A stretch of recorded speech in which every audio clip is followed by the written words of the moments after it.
So at the beginning of the year, you have to go to Yankee Calendar Day to get your Yankee calendar because it tells you who they're playing, what channel it's on, what giveaway there is, so you get all the information. Only problem for me is my birthday's in December. Yeah. And what day actually is Christmas on?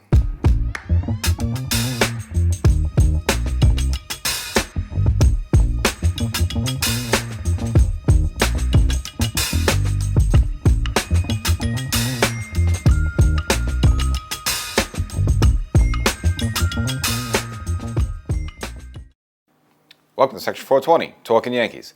Well, another episode, and of course, more awards to give out. Of course, to Aaron Judge, he just keeps raking there. I know you're probably sick and tired of hearing about it. I know it's every episode we lead off, but Aaron Judge awarded the American League Player of the Week, so we'll kind of get into that. And this is some of the numbers he's putting up, which is just extraordinary what he's doing right now. Garrett Cole taking yet another rehab start and yet another step closer to rejoining the Yankees rotation, which they could use a little bit of shot of an arm right now.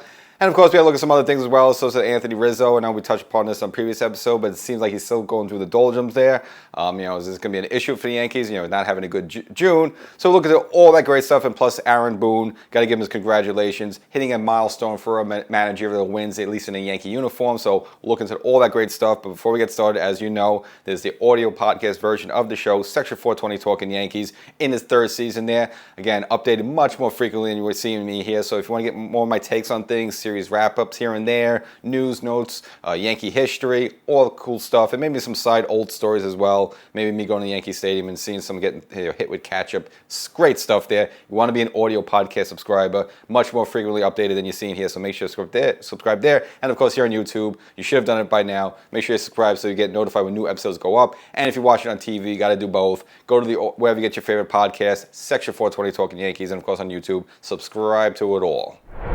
So Aaron Judge, after a tremendous historic May where he was awarded the American League Player of the Month, he keeps that going there, and this is a little bit of a small award, but to show he's still on fire. So he was awarded the American League Player of the Week. Now this is the week on the calendar from June 3rd through June 9th, where he only hit 500, so you actually went, so it says 10 for 20 there, so again, an even 500 there in the batting average, and with 12 RBIs, and it's just, you look back to April then, how miserable things were, and just how people were kind of smattering him with a little bit of booze, and I speculated that maybe he might have been hurt a little bit, going back to spring training, but the way he's just flipped the switch like that, and overall the way the season's put together, whereas right as his second, this could change a little bit, but leading all major leaguers with 25 home runs, and tied right now with 62 RBIs there, so leading two of the major categories where, again, a little bit early to talk about Triple Crown, but definitely, you're looking at the end, as long as he doesn't get hurt or anything, he's going to be right there in the end in terms of the MVP voting there. In terms of Triple Crown, getting way too ahead of ourselves to get into that.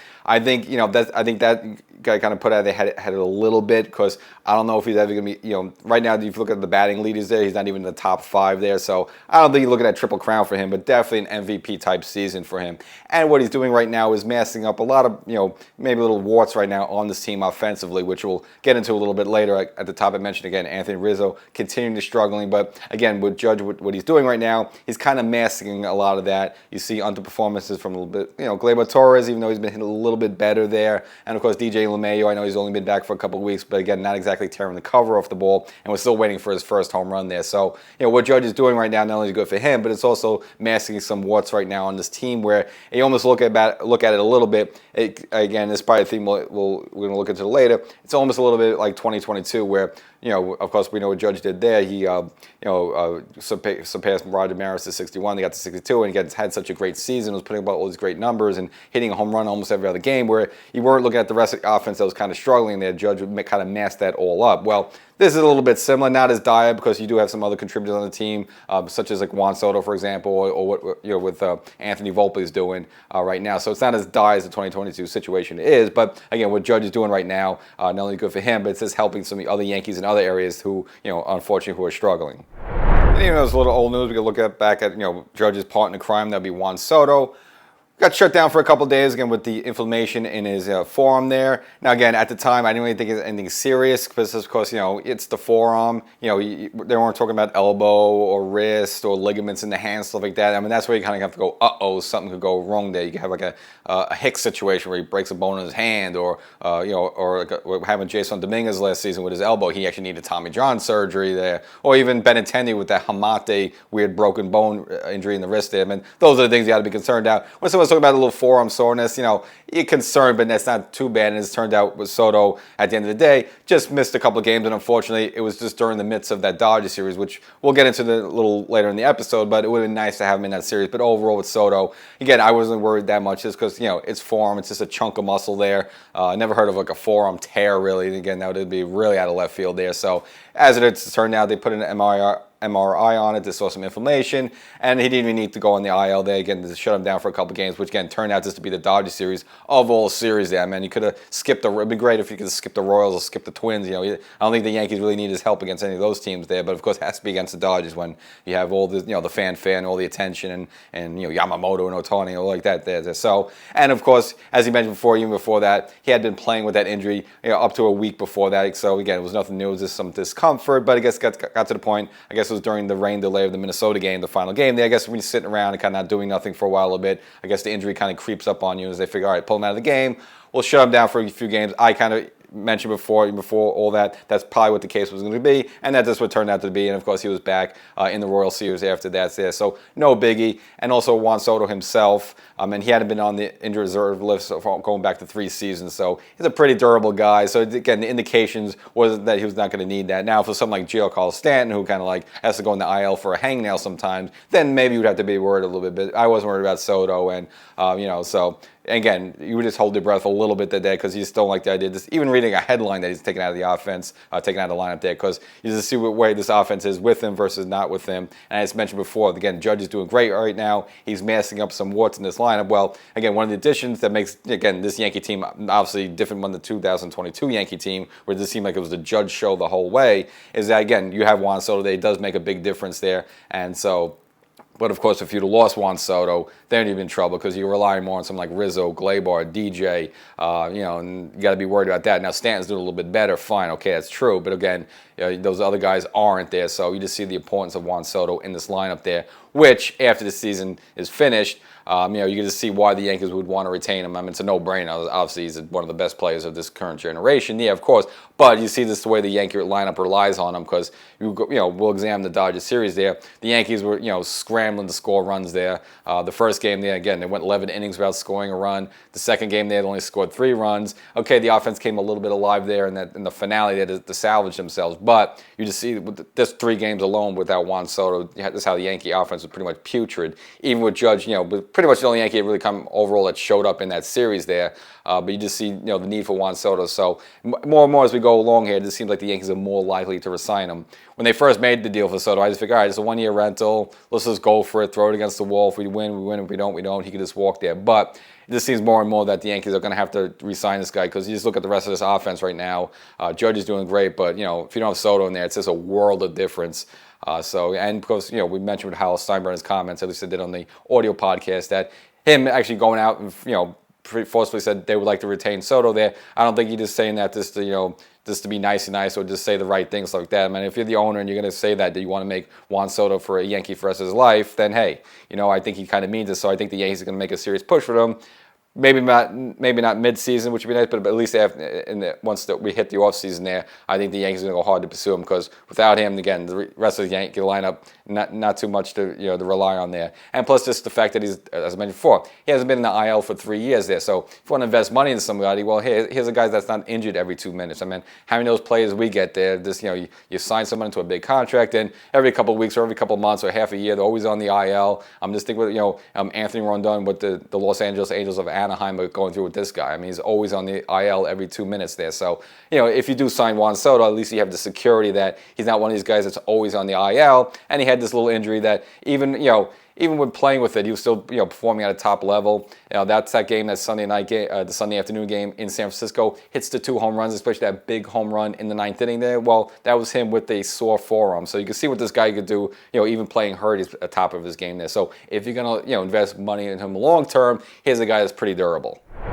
Even though it's a little bit old news right now, but we kind of have to look back at the Dodgers series there, just because, usually you have these series there that kind of don't live up to expectation there, but this one totally did. I mean, other than the Yankees maybe losing 2 games to 1 there, it was almost picture perfect in every way you can imaginable. Of course, you had almost all the stars out there. Now, because it was minus Juan Soto, which would have been nice. Now, I think if Juan Soto did play in the series, I think the outcome definitely probably would have been different than it was. But other than that, if you're just looking on the outside, let's pretend you're not a Yankee fan, you're not a Dodgers fan, you're just kind of an objective observer there. It turned out to be a great weekend series. And again, if these 2 teams do end up locking horns in the World Series at the end of the year, actually, I think it'll be very entertaining. And if that's just a small sample, then I think everyone will be in for a treat.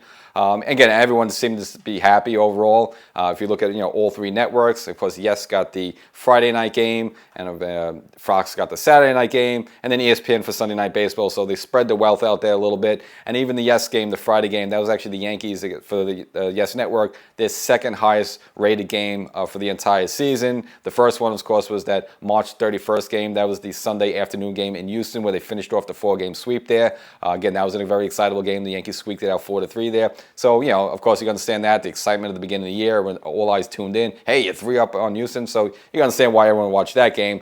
But again, the Friday night game with Yamamoto starting and everything like that, that was the 2nd highest rated game for the Yes Network there. So a lot of eyes on the series. It's just unfortunate for the Yankees, as I mentioned before, Juan Soto wasn't available. I think that definitely would make the difference. Now, the Yankees dropped the first 2. And for the first one there, again, it was you got to give your hats off to Cody Petit there. Again, no one really expects much for him. You're going against like the $350 million man in Yamamoto there. And he hangs with him for a while. Again, he's not going to give you the distance as a normal starter there. But him and the Yankee bullpen, at least able to keep it 0-0 into the 11th inning there. Now, again, the Yankees, they got away from them, unfortunately. Again, they had opportunities, especially with the ghost runner there in the 10th inning to, take this game, steal it. I mean, that would have been a fantastic win there. But nevertheless, they dropped that. The Saturday game, again, that's a situation where, in the rare parts for the Yankees, they actually just got their butts kicked. They haven't had a lot of those games this whole season. Again, when the Yankees lose, it's only by a couple of runs. That's like one of the rare examples where the Yankees just flat out got their butt kicked. But if you watch the game at least early on, it was tight. Again, Nestor was all right, kept the Yankees in the game a little bit, but it got away from him. There was a double play by Gleyber there in a big spot that he probably should have made, that he didn't. Kind of, always Gleyber makes your head scratch a little bit. He'll make some fantastic plays, but he also blows some plays, especially double plays.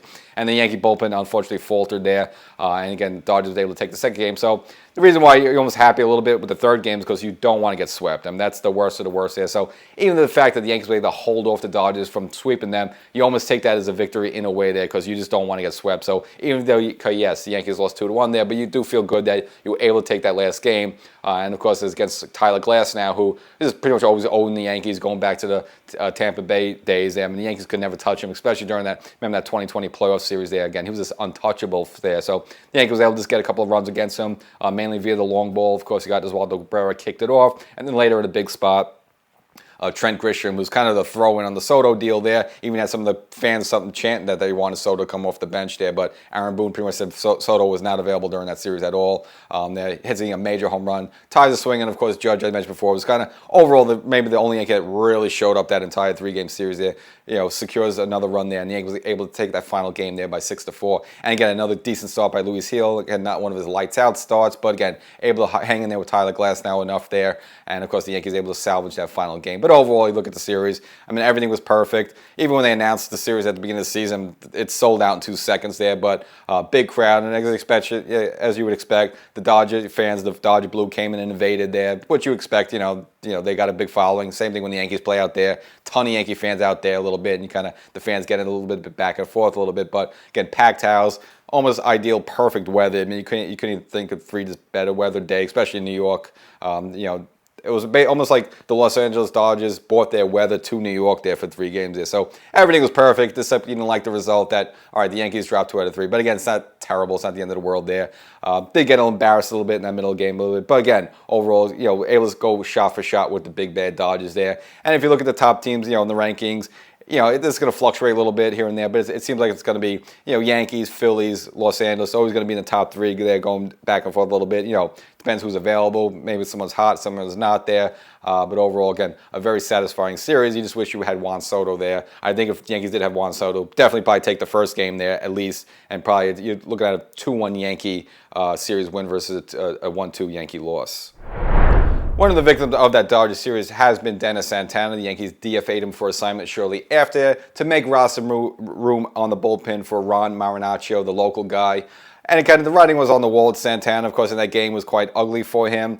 Gave up 3 earned runs in 1 1/3 inning, and overall has been faltering for the Yankees. Even the recent game before that, in the Minnesota series, one of the games I went to, he went in there and started getting touched up a little bit. So he was someone, again, Brian Cashman, bringing all these different pitches in every which way you can, whether it's getting guys off waiver wires, minor league contracts, spring training invites, and kind of see, can I find a diamond in the rough here? And he felt like maybe he would have had something a little bit with Santana. Again, he was decent early on in the season, the form I'm at there. But again, lately he's been getting smacked around a little bit, and kind of the writing's been on the wall for him. And you figure at some point the Yankees are probably going to make a move on him. And of course, Marinaccio, he's kind of been a head scratcher. He's been performing well for the Yankees the past couple of seasons. Every time they bring him up, he only succeeds, and it just turns out at some point, whether it's not, as long as it's not non-injury related, he would just get sent back down there, and kind of a lot of fans wondering what's going on. Every time he comes up here, he just does well. So why do you keep sending down? Probably because he has the option, so he always seems like to be the odd man out. But it seems at least this time,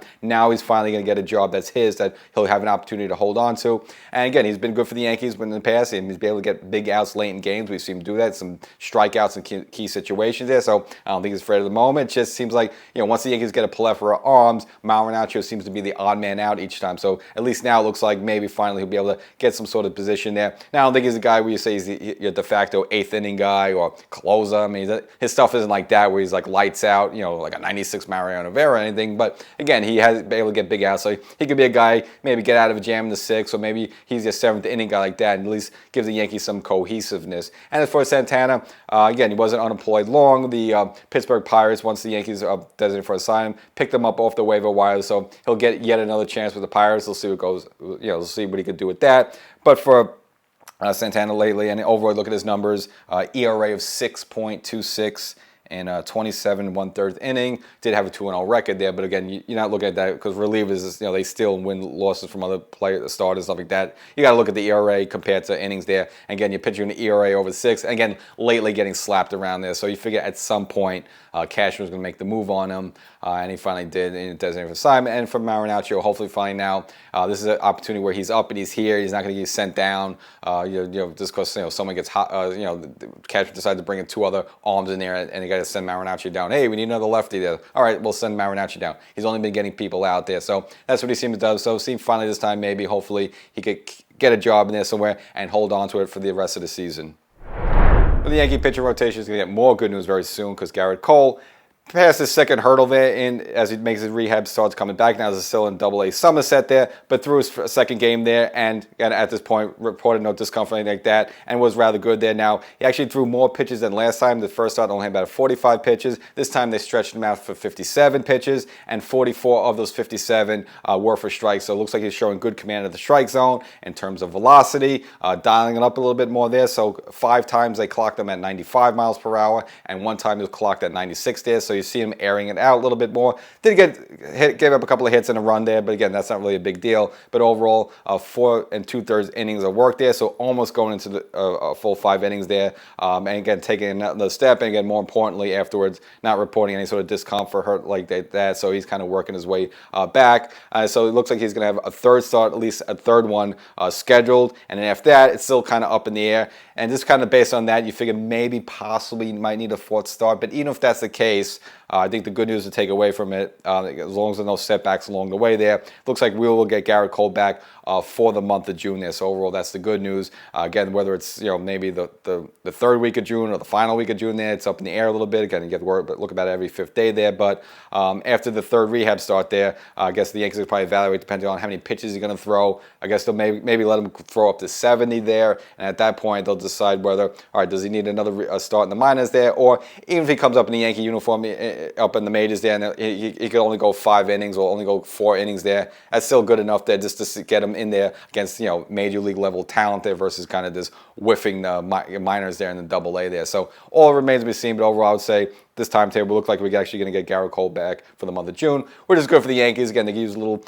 breath of fresh air into the rotation. Again, the Yankees get a lot of positives right now. I mean, Rondon has really been on lately. I mean, he's been the Rondon you thought we thought we were going to get last season there. So a year a little late, but nevertheless, thanks for showing up there, Rondon. But he's coming on strong lately. Stroman has been absolutely fabulous. I mean, been doing more than you can even ask for. Again, it's rare you get a free agent pitcher, as we saw at Rondon last season. Came in his first year, struggled. Stroman's really hit the ground running, giving the Yankees every start from him is pretty much a quality start there. Luis Gil keeps doing his thing, even though he might be hitting the wall a little bit. And you look at the Dodgers series, yeah, he won the games. I mean, gave the Yankees a good start, but a lot of walks. He does give up his walks a little bit, but again, he may fatigue at some point a little bit. And Cody Petit, yes, he's been doing good, just filling in a little bit. Had a good start there at San Francisco, able to hold his own a little bit, get Yamamoto for a while, but to get a full start like Garrett Cole into that rotation, give him a big shot in the arm. And if you get Cole in there with what Rondon was doing, what Stroman's was doing, what Luis Gil's been doing, and even at them when Nestor Cortez has been, not his top. Nestor Cortez, I don't say you worry about him, but he doesn't seem like he is his old self just yet there. But if that's your only problem in the Yankee rotation, then that's not really a big problem at all. So overall, looks like we're getting Cole back in a couple weeks. And again, the combination of him, if Judge keeps tearing the ball off the cover as he's doing, if Juan Soto, again, maybe once the pain and discomfort from that form goes away a little, maybe he can start lighting up a little bit more there. You're just looking at for an excellent summer for your Yankee fan there. And if you can keep all those pieces in place by the time you get to the postseason there, man, really, you know what the aspirations are, and hopefully maybe it involves the Dodgers in something called the World Series. Of course, we hate doing it because you like the guy, but as we've been dressing almost every episode, it seemed more the further sinking of Anthony Rizzo, and if June has not been a good month for him, at least starting off the month 1 for 29, and right now, at least at the second, his batting average is 220 there, and just kind of mysterious what's going on with this guy. I know he had the injury last season. We figured maybe, obviously maybe some of those effects are coming into this season there, but it's been really bad for him, and it's, just getting to a point where finally Boone had to address the issue, and that's kind of sitting him down for a couple of games, and kind of that's one of the benefits of DJ LeMahieu up here. At least defensively, we know he could play first base and at least spell Rizzo here and there, and that would be the case normally throughout the rest of the season, just give Rizzo a day off there, but this seems more out of necessity, maybe just clear his head or something there, because obviously it's been really putrid at the plate. You look at him again right now, that down to 220 there, and showing not hitting the ball any sort of authority, or hitting doubles or home runs, stuff like that there. So it's just kind of puzzling what's going on with Rizzo. You can speculate, is that part of from last season? Again, he had that kind of the head injury. He kind of seemed clear like that and had a decent spring. And you didn't see, at least early on the season, it seemed all right. I know he wasn't tearing the cover off the ball, but he's been really sinking over the past 2 months there. And it's kind of a problem for the Yankees because he's an important piece. You need your first baseman, especially a corner outfielder, someone you're depending on to provide some left-handed power there to at least be able to chip in there, and he's not even doing anything. And of course, we saw him, mishandle some balls there, this season, which is uncharacteristic for him. Again, in the World Series, did have a good over-the-shoulder catch there, great. But we also see him, butcher a few balls as well there. So it's kind of hard to see what's going on with him. Something in his head, is it aging him? And he's 35 years old, but still. First baseman, 35-year-old, it's a corner fielding position. It's not like really you should have wear and tear where your skills are diminishing like that, as well as at the plate there. So it's kind of puzzling. And for the Yankees, I don't really know what they do with the guy. He's not someone you're just going to put on the bench there. Man, he's one of the guys. It's him, Judge, Verdugo. Hey, it's the guys and stuff like that. So I don't think that's the guy you just throw in the back of a bench like a Trent Grisham. You do like that there. So I don't know how the Yankees are going to address the issue. You can't just totally shut him down there. And it's not to the point where DJ LeMahieu is just tearing the cover off the ball. Like, wow, you got to keep DJ in that lineup there. I mean, DJ's not doing much better himself. At least he's defensively he's competent there. But for Rizzo, I've heard some fans say that maybe we should drop him in the bottom of the order, like have him hit eighth and ninth. You can't do it with Anthony Rizzo because if you look at his upside of what he can provide, you can't put a guy like that in the ninth order. I mean, the ninth spot is for ideally someone like a Trent Grisham or like a Jack Jones or something like that, or Trevino even though he's your catcher there. You don't put someone like Anthony Rizzo's caliber, what he could provide in the ninth spot there, and I don't think that's the solution either because I think that in itself becomes a distraction of him being batted down there. And again, even though Rizzo's not on the level of A-Rod, just look what happened that time when Torrey dropped A-Rod in the ninth spot there. I mean, it was just a big pandemonium. Like, how can you put a guy like that in the ninth spot there and stuff like that, if you remember that situation there. So, not that A-Rod and Rizzo are just on two different worlds there, so it's much more of an earthquake when you do it to A-Rod. But this goes to show overall what Rizzo's done for the Yankees the past couple of seasons when healthy. Here's a guy, hitting close to 30 home runs. Again, he's kind of been the faces. Him and Judge have kind of been almost the face of this team right now. So I don't think you drop the guy to ninth, and I don't think that's the thing. But it is. But the Yankees are gonna have to figure out what's going on with this guy. Again, as long as he's not hurt or he's not showing any effect, the concussion fix from last season there, he should be better than this. So I just think he's kind of just roll the dice with him. I think he should be maybe hitting fifth to sixth there, and you just hope maybe the Yankees hit a hot streak, and maybe have a more complete lineup once Soto hits the ball a little bit better with more authority. Maybe maybe people start pitching around Soto, pitching around Stanton, who's also picked it up lately compared to last season, and maybe Rizzo starts getting some better balls to hit there. But again, it is something, it is becoming a bit of an anchor around the Yankees' neck a little bit, to kind of deal with the situation. Now, beyond this year, the Yankees have an option on him, which I don't think they're going to pick up, especially if he keeps continuing this way. So, after this season, you don't have to worry about it anymore. So you still have a couple months left. But for the Yankees, I just think you kind of have to grin and bear it. Again, you're not going to have a lineup where everyone's going to be smoking the ball 1 through 9, and people are going to have ebbs and flows a little bit. And Rizzo's just one of those guys right now that's just on the downswing. But again, and also just that I've heard some people try to compare it to Joey Gallo. He's not a Joey Gallo situation. I know, hitting 220 is not great, and that's kind of something that Joey Gallo would do, but it's a totally different ballpark. I mean, Rizzo's still serviceable for the team in other ways, and overall, at least be able to work his walks. He stands over the plate, still gets hit once in a while. You just need to get him going with the bat a little bit, but his attitude much different than Gallo. That's a totally different situation there. I would not put Rizzo in the Gallo, Hicks, Donaldson category there of this being terrible, in so many different ways. Rizzo yes, right now he's struggling with the bat there, but attitude-wise and everything else, I would not put Rizzo in that camp there. I just think you got to grin and bear it a little bit, and just hope what Judge doing right now, kind of carrying the team a little bit. It masks up Rizzo not being at his best, but there's also other guys not being at their best right now. Gleyber Torres, good game, bad game. He makes you scratch your head. DJ LeMahieu, obviously, his struggles there. I know he's coming back, but again, he's been there a couple of weeks. I mean, has he really done anything to smoke the ball? No. So you got a couple of guys you got to worry about there. So I wanted to put all the focus on Rizzo, but yes, it is an issue for the Yankees. But I just think there's a grin and bear for the rest of the way, and just hope the other guys can contribute enough to kind of make up for that. I guess with Rizzo failing, I'll throw something positive to look at, and this goes to Anthony Volpe. Brings something to this Yankee organization in line what they haven't had a long time, and that's triples. Right now, at third in the league with 7.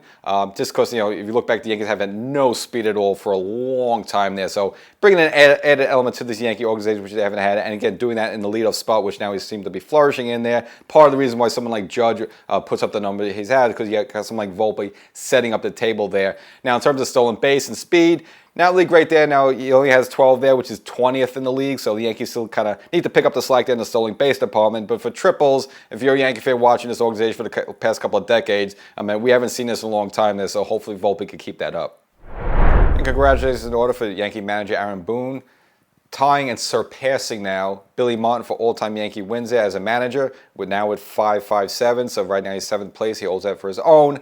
And now he's looking up a guy you might remember called Joe Girardi. Now Girardi's up at 910.